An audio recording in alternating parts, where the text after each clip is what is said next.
Hello everyone, welcome back to another episode of UJ Sport on UJTV. My name is Collen, the communications coordinator at UJ Sport, and today I'm talking to a few guys that are doing exceptionally well in the athletics club at the university, Sabelo Dhlamini and Tsebo Matsoso. Yes. These guys have represented the university and South Africa on the international stage and have recently participated in the Central Gauteng Athletics Provincial Championships in Germiston. Without wasting too much time, let's get into it. Sabelo, thank you. Please introduce yourself. Tell our viewers who you are. Thank you for having me, Colin. My name is Sabelo Dhlamini. I'm currently a master's student at the University of Johannesburg. I currently study public management and governance, and I'm an athlete. So I specialize in the 400-meter hurdles. Recently, I've started jumping in the long jump, which I think I'm really good at. So hopefully, just like my counterparts, I'll get into the 8 meters club, which is a very exclusive club, but I'm especially focusing on my 400-meter hurdles. Yeah. Okay. And do you, Tsebo? Okay. Where do you come from? Well, first of all, thank you for having me. It's a privilege to be here. Thank you, sir. Yeah, my name is Tsebo Matsoso. I'm 100, 200, and 400-meter athlete. I'm a new recruit from the Free State, and I recently just joined the Orange Army. Yeah, because I really love the vibe here. It really looks like a family. I am currently studying transportation management. And yeah, hopefully this year I'll be able to get PBs. Okay. And yeah, I'm happy to be here. So what distance do you run? Oh, I run the 100 meters, 200 and 400 meters. Somebody told me that we're looking at a new weight for Nikerkia. When did you start running, and when did you take athletics seriously? Seriously, okay. I actually started running at a very young age. But it wasn't serious. It really wasn't serious. It was more like a hobby. It was fun as a kid in primary school. It was more like for playing purposes. So I actually took it seriously in high school when I was in grade 10. I went to SE schools, and yeah, that was a very nice experience for me. And then from there, I started being like, okay, we're jumping into this because I love the feeling that it gives to me. Yes, sir. And of course, you're surrounded by very talented individuals in the UJ Athletics Club. So far, how has been the environment for you? It's first of all, they're very welcoming.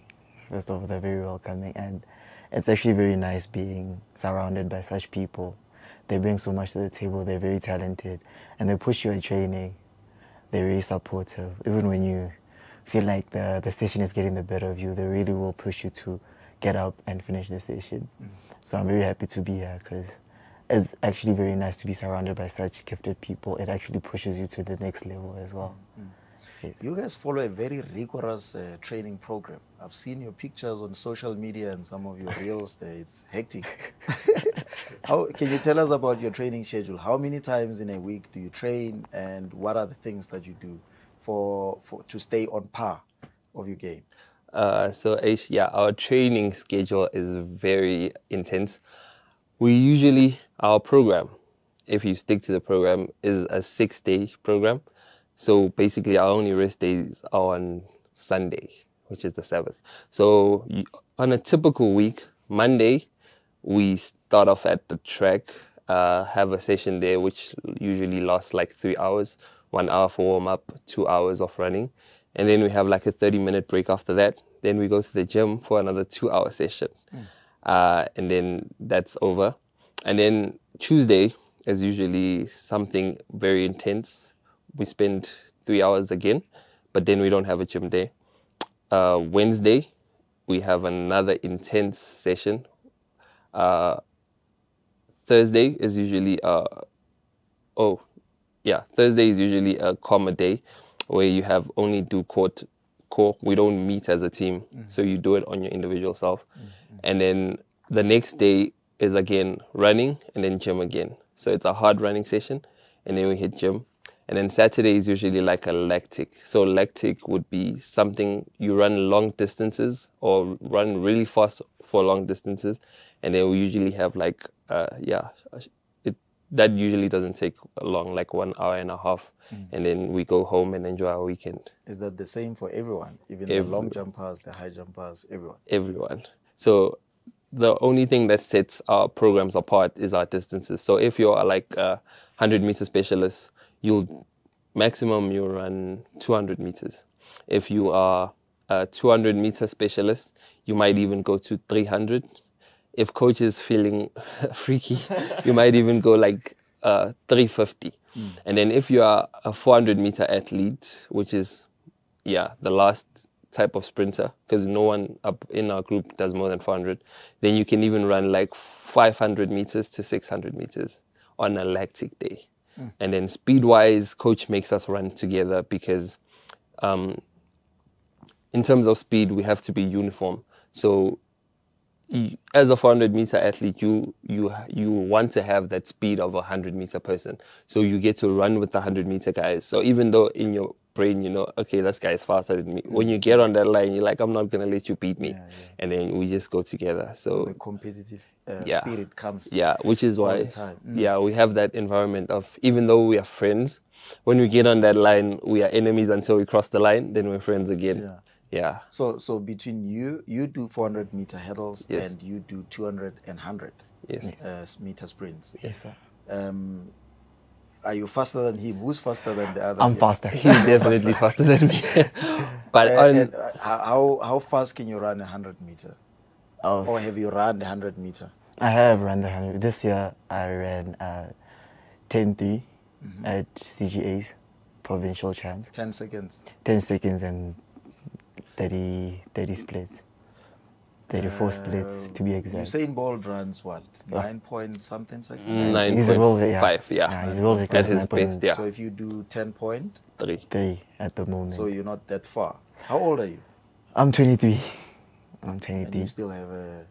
Yeah, in track and field terms, it's not as close, but like I feel like as time goes by, I will come close to the low 10s and hopefully under 10. There are these guys that represent South Africa. You know the names. Yes, of course. When they go to Europe, in the Commonwealth Games, in the Olympics, in the big IAAF events, they always finish in fourth, fifth. What's so difficult about competing there and where you are? Do you think you can get to that level? How soon do you think you can get there? In all honesty, as an athlete, you have to back yourself up every single time. So I think I can get there pretty quick if I just stick to the game plan and stay healthy. So as being a South African, it comes with its own challenges because the South African season is a bit earlier and then the European season is a bit late. When we have winter this side, they have summer. So we tend to have,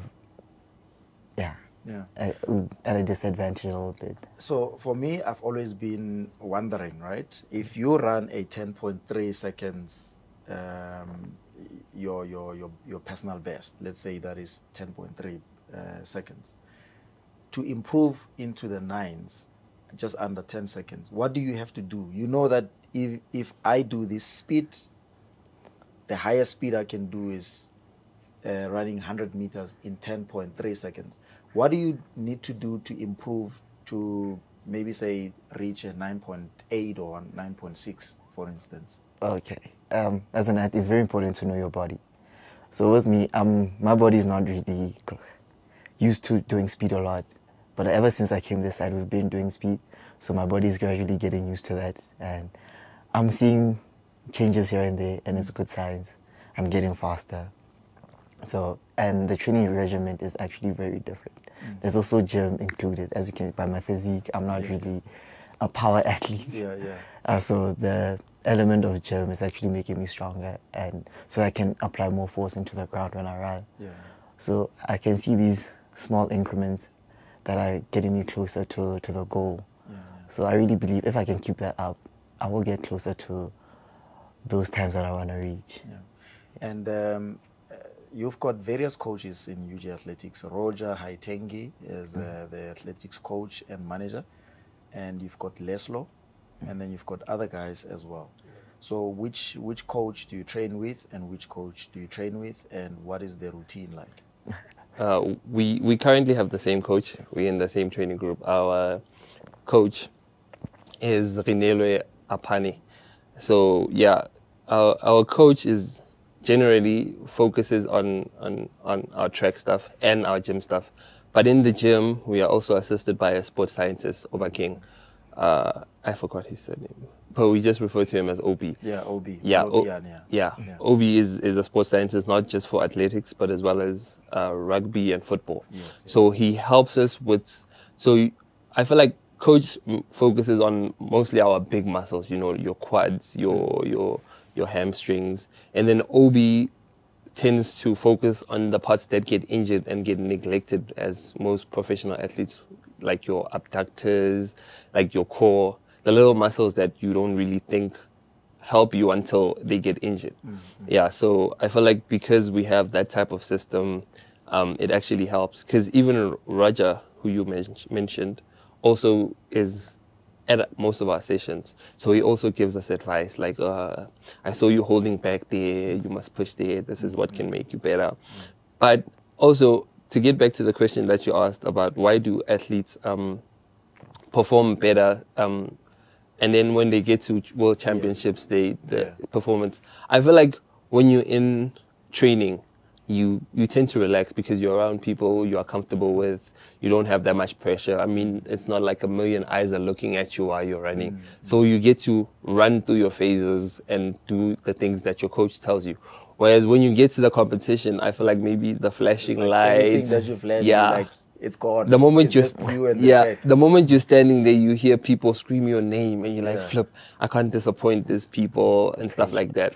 For example, I feel like even though Tsebo's PV is like on, well, I don't know if it's his PV, but at CJ Champ when he earned the medal, he ran 10.3.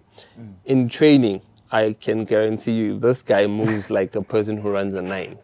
So I feel like when you're in training and you don't have that much pressure, so you can, you perform so much better. But the moment you're nervous, you tend to tense up quicker. You tend to fumble on the things you tell yourself, nah, this is routine, I can do this.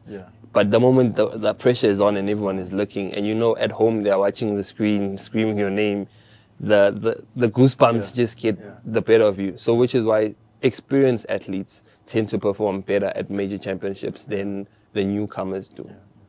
I'm going to come back to the injuries part. Okay. You mentioned the sports working with the sports scientist there. But let's talk about your participation in the CAA African Athletics Senior Championships in Mauritius that were held last year. You went there, but you did not compete when you got there. What happened? So leading up to CAAs, I was actually in peak condition, I think the form of my life at the time. So what happened was, I think on the first Grand Prix, which was hosted in Bloemfontein, my coach, we had a plan, and then we wanted to run the 400. On that day, I actually did great. I ran a 47.1, if I'm not mistaken. And I got a silver. I got second place in my specific race. In hurdles? No. That was the 400 flat. Meter flat. Yeah. Okay. So coach always says the big meets are just a test or training, so we shouldn't put that much pressure on it. But in that race, I remember I got second place. But when I finished the line, I kind of felt my abductor, which was one of the injuries that held me back. But I could still train with my abductor, and it was getting better as time progressed. However, on the third Grand Prix, I twisted my ankle while warming up. And, you know, when you're an athlete, you're hungry. You always want to get there. You don't want to be that person, because people don't see what happens behind the scenes. They only see what you do when you're performing. So when I got to Porch and I warmed up, I think that was the first time I was going to run the hurdles with the big guys in the country. So in my head, when I twisted my ankle, I was like, I didn't travel all the way from Johannesburg to Potchefstroom just to watch. So in my negligence, I ran with my ankle. I got third place, which was a 50.6, which wasn't like 0.8 compared to my personal best at the time. And I was like, okay, it was a good race. However, on the ride back, my foot just got swollen and got bad. And then I think that took me out for like 2 weeks and a half. And that kind of had a bumper in my season. So I think to get back to my 50 form, it took me like a month and a half. And then by then, I think it was essays. And then I couldn't perform at my best at the national champions. I actually was in middle position until the last hurdle. And then I fell. And that's how I, at the end of the day, lost my position for the team. However, because I was still that good, I still made the relay team for both the mixed and the normal 4x4. And then I think we got 4th place we just missed the medal because we were out-dipped in the mixed relay. And then the normal relays, we just had a lot of injuries because in Mauritius, the weather was so rainy. And you know, in South Africa, we're just not used to the rain. Yeah, we don't usually compete in the rain that much. How is the conditions for athletes on the track if you run on a dry pitch, on a dry track, and on the wet track? I swear, when you run on the wet track, it feels like you just put on 5 more kgs on your feet. You get you tighten up quicker, you get lactic quicker. So I feel like if you're not a power runner, and you just use, because some people, they say when they run, they float. Yeah, so if you're a floater, that rain just makes everything harder. Which is why I used to have like dreadlocks. And then at the end of that event, I was like, I'm definitely cutting my hair. Because it was I was actually surprised when I saw you cutting you. The first time I met you, you had dreadlocks. Yeah. So I worked with you in 2021, almost the whole year. Yeah. Or half the year. And then suddenly 2022, I'm like, this is a new look. Yeah, like the conditions. So because it's an island, and like you're surrounded by so much water, there's so much humidity and saturation. So, okay, that's good. I feel like because there's so much oxygen, that made it performing there so much better. But the rain was a mess. I feel like when you have like so much hair and it rains, it just makes everything heavy. Yeah, and you see. And for you, Tsebo, what do you think is the most challenging part for you on the track when you run? Most challenging. Yeah. Like what is it? Weather conditions? How do they affect you, or do you get nervous when the crowd is bigger, or performing in environments where you're not used to? Like for instance, when you were in the CGA in Jamestown recently. So what makes you? What do you think can hold you back in terms of showing your best? Okay. Yeah. Well, for me, I used to think it's like weather conditions because I have a small body, so I used to think it affects me the most. But like I stopped thinking like that because at the end of the day, the weather's bad for all of us on the line. So now I got to the realization that it's actually my mindset. Well, on this day, it's a niggle and I'm too afraid to push because something might happen. So I learned to block that out now. I'm learning to block it out because you have to show up on the line no matter what's happening, the circumstances. People don't really look at, like what he said, they don't look at the background or what happened before. They only see, they don't know what happens behind the curtains. They only see what you do on the track. So for a guy that runs 100 meters and 200 meters, you've got people that, I'm thinking Usain Bolt. I'm thinking, who's the American guy? The one who was always like this. Tyson Gay. Tyson. And then there's a youngster now from America that also is stepping into that role. Yes. And then there's the Jamaicans as well. And then you've got the guys in South Africa that are doing well, who have been competing against these guys as well. Usain Bolt and new American guys. Do you see yourself making it to that level of performance in your running? Are you confident that you can reach that level of performance? Yes. And what are you what do you think how long do you think it will take you to get there? And what do you have to do to get there? I just have to keep working. I don't think it will take me very long. Like I said, I'm new to this side. It's a new training regimen for me, but it's working. It's a very good training regimen. Yeah, so I really feel like sooner or later, I will reach that level, and I feel like it's gonna come very soon. Either this year, if it fails this year, then for sure, definitely next year. Yeah. So I want to take you back to your training schedule. You've got 6 days of training, and you obviously still have to do your academic work. How do you balance such a busy schedule in terms of your sporting activities as well as your student duties that you still have to fulfill by doing research or studying or stuff like that? How do you do it? So in the beginning, it becomes hard because as a student, as a student athlete, I remember this LJ Van Zyl once said, you must realize that it's called student athlete. So you're always a student before you're an athlete. However, when you get in the environment, it's kind of hard to remember you're a student because the moment you get to, okay, especially in masters like now, when you get to training, you have your coach who tells you what you're gonna do. You have your training partners who help you and be like, okay, like with us, our coach tells us what times we're supposed to run. Like, okay, this training session, this is the time I want you to run. It's either you run this time or faster, and that's what I call a good session, and that's what you do. Whereas in terms of being a master student, the moment you get home, your body's telling you, I'm tired, I want to rest. And then you look at your planner, and your planner says you have to cover chapter 2, this many pages. And then you're like, but no one's going to be checking me on the pages, whereas in school, in athletics, someone is going to. So you need that drive and that discipline to tell you, okay, let me take an hour nap or 2 so that my body calms down. Let me eat, and then let me get back to school.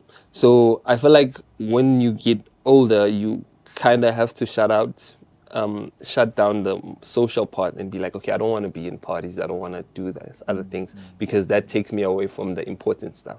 So the moment you remember that you're a student before an athlete and that academics is literally, I can say for me, academics is the reason I'm here. Because if it wasn't for academics, I wouldn't be on a bursary. UJ wouldn't have nothing to pay for me that I can stay here. So I have to remember that I have to pass my grades. I have to do good in order for it to show so I can compete as well on the other side. So yeah, juggling is not easy. But at the end of the day, most importantly, time management. Basically. Yeah. So do you feel the same? I absolutely feel the same way.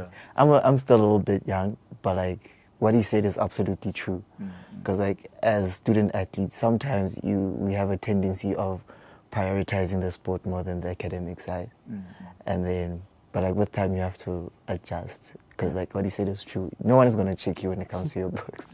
No one's gonna check you. So and it's very demotivating coming back from a very, very tough training session, and then you look at the books and they're calling you, and you're just a little bit defeated. But like then you have to remember the important stuff. So in your team, let's talk about your teammates in the athletics club, the people that you run with. Who is your competitor? You, Tsebo, and you, Sabelo, also. You do long jump and you do 400-meter hurdles and flat. Yes. So who's challenging you there at UJ and you? Let's start with you, mate. Can I look at the camera? Yeah, sure. Which one? That one. None of them. I'm joking. I'm joking. Self-confident. Yeah, I'm very confident. Sky high. Yeah, but like I have good training partners. Like there's Ritsidistwe, and then there's Duke and Chairs as well. They're very quick when it comes to speed. Yeah, they on my neck. But when it comes to longer stuff, I feel like that's where I typically shine the most. Yeah. So we should be seeing a lot of medals coming UJ's way very soon. Very soon, especially at USA. It's going to be a movie. Okay. You've won medals before. You've done University Sports South Africa, which is in short, USA. You've won a gold medal in 2021, and then you got silver last year. No. It was all in 2021. Because last year was, I don't want to say a bad year. It was more of a learning curve because I was injured so much. So I couldn't really perform. It was more of it tested me mentally. Yeah. And What's your goal for this year? for this year, Yeah. In terms of getting medals. in terms of getting medals. Yeah. Okay, I don't want to sound cocky Yeah. or whatever, but I really want a medal at SEs. Okay. Because I've came close so many times. So it's fourth, fifth, fourth. Yeah. But like this year, I feel like I'm strong and I'm in a very good headspace to actually get a medal. Yeah. So hopefully I'll get a medal in my prioritized event, which is the 200. And then at USA's, also get a gold, definitely a gold at USA's. Yeah. We'll be looking out for that. And you, Sabelo? So in terms of my competitors, I'd say internally, in terms of the 400 hurdles, no one. And these guys are very confident. and I believe you, because I follow you on Instagram. Man, the things that you put on there, I'm like, this guy is a beast. Yeah, so I feel like in terms of 400 hurdles, most of my competition is basically at nationals. Because I'm the world record holder for the juniors, who is still holding it down now, is currently the person I'm chasing. He's been good and he's doubling. I'd also say in the 400 flat, Tsebo is good. But because he's been focusing more on the shorter sprint, I'd say I'm currently the top dog. And then in long jump, there are two guys that I'm chasing who are also my close friends. One of them is the Olympian, Tsebo Johnson. He's a really good jumper. The other one is That's a UJ club member, by the way. Yes. Yeah. And then the other one is also a UJ club member. His name is Karabo Sateche. He currently is 12th all time in South Africa. So one of my goals, since me and Karabo are so close, is I want if he's 12th, I'm taking 10th or I'm going 5th. Yeah. Of all time in South Africa. So that's what I'm chasing currently in the long jump. And then goal. Let's talk about your goal, because you've just won 2 medals in the Central Gauteng Athletics in Germiston 2 weeks ago. Yes. You got gold in the hurdles, and then you got silver in long jump. Long jump, yes. And you jumped how many meters? I jumped 7.6 meters, which is about 0.4 meters shy from 8 meters. Yeah. But I the did hardest. That's the hardest. Yeah, jumping 8 jumping. The moment you can jump 8 meters, you know for sure that you can make a world team. You can go to the world champs. You can go to the Olympics, and if you can replicate it there, then you might even be close to the medals. I'm not going to say get a medal, but close to the medals. There's a lady from Germany called Malaika Mihambo. Do you know? Yeah, Mihambo. That's my favorite. Yeah, Mihambo's good. I like it. Yo, yeah, that one. She's very good. Yes. So let's talk about your injuries, right? There was a time during the pandemic, the COVID-19 pandemic, when you were off for a long time, a long season. I think a whole year that you were out. How did that affect you mentally, being out on injuries? And I think it was the time when the Tokyo Olympics were taking place as well. And there were other world championships that took place in America, Oregon, I think. Yes. How did that affect you in terms of being off athletics, and you were not studying at the time, but you were working with the guys? How was it for you? That was a really tough time, because I had to go back to the drawing board and actually ask myself, should I actually stay in athletics, or should I pursue, at the time I already had a qualification, I already had my degree. So if I wanted to, I could just leave athletics and settle for a job.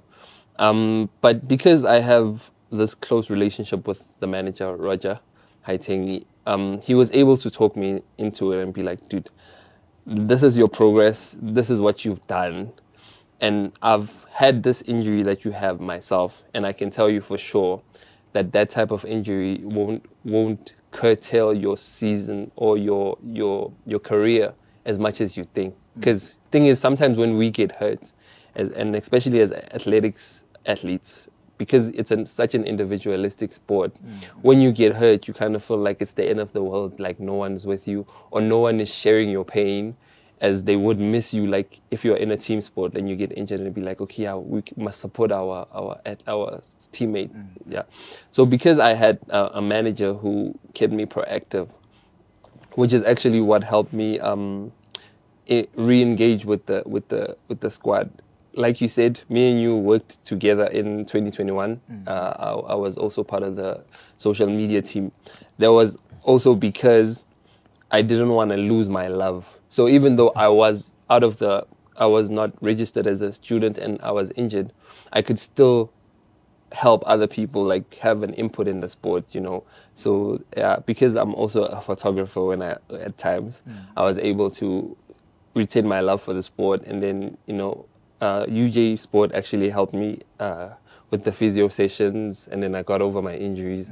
And when I got better, they actually helped me. They gave me the spotlight when I ran my PB. So that's part of the reason why I never stopped. Yeah. So you just joined UJ recently, Tsebo. Yes, sir. What is the support like at UJ? They just recently resurfaced the athletics track at UJ Stadium in Westdean. I think that project was a bit costly, about between 6 and 7 million, somewhere there. Have you been there? Yes, I have been there. And, we trained there recently. What is the support like in terms of facilities and other stuff? Oh, facility-wise, it's really out there. I'm happy I came this side because that was one of the reasons why I came this side. And also in the gym, like you mentioned earlier, OB's there, and it's actually quite a good asset to the team. It really helps you guys out. Even when we're having our sessions, he will help you out here and there. When you have a niggle, strap you, give you tips here and there. The track, I really liked the old track because of the color. The blue. Yeah, and because I want my USAs there, so that's why I really liked the blue one. I see. Yeah, but like the new one, I'm getting a new fondness for it because it feels nice when you're running. Yeah, and the new track smell is amazing. Every time I show up there, it's like, and it looks beautiful. It looks beautiful. So well, what we can say is welcome to UJ. Welcome to the Orange Army. Thank you so much. Right, gentlemen, thank you very much for your time. I look forward to seeing you on the track, getting those medals, and seeing you in the upcoming. I saw a very busy schedule for the athletics club. You're gonna be going to Chengdu in China. Yeah, Chengdu is where they're gonna host the World Student Games. Yeah. But hopefully they don't cancel it because it's been, I think the last 2 years they've been canceling. Yeah. So hopefully they can, if the games are going to be there, I'm pretty sure most of the Orange Army is going to be qualifying. Yeah. So that's why we're aiming high for USA, because USA is basically the gateway for you to go to Chengdu. To qualify there, well there to qualify for so you can run your qualifiers before, but what seals the deal for you is showing up at the USA games and then hitting. If you hit the time there as well, then you're definitely going. So, which is why the team is preparing so hard for Bloom, which is where they're going to be hosting the university games. And then, we're just going to go there and then paint the city orange. Definitely. So if you've been watching, thank you very much. These two gentlemen are the student athletes at the University of Johannesburg's Athletics Club. Sabelo Dhlamini, also a master student at UJ, who runs the 400-meter hurdles and also does long jump. And then Tsebo Matsoso is a 100-meter and 200-meter specialist. They're also working with a renowned athlete from the Namibian squad, Roger Haitengi, who's mentoring them. We'll see you in the next one. Hopefully we get more beautiful content from athletics for you. Thank you for watching. Please don't forget to subscribe and like the content. Thank you. Thank you. Peace. The University of Johannesburg, the future reimagined.